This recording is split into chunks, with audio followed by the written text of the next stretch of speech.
Planchette কাকে বলে? যারা আমাদের জগৎ থেকে অন্য জগতে চলে যাওয়ার পরে সহজ পদ্ধতিতে তাদের সাথে কন্ট্যাক্ট করা যায় তাকে বলে প্ল্যানচেট।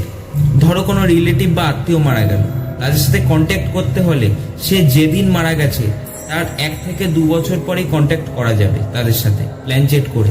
আর প্ল্যানচেট করার সময় কতক্ষণ? 6 থেকে 7 মিনিট, তার বেশি করা যায় না। কারণ আমরা যেই আত্মাকে ডাকছি সেই আত্মার ভীষণ কষ্ট হয় ওই জগতের থেকে আমাদের জগতে আসতে। আর প্ল্যানচেট করে যত সম্ভব তাড়াতাড়ি পারা যায় তত তাড়াতাড়ি তাদেরকে বিদায় জানাতে হবে।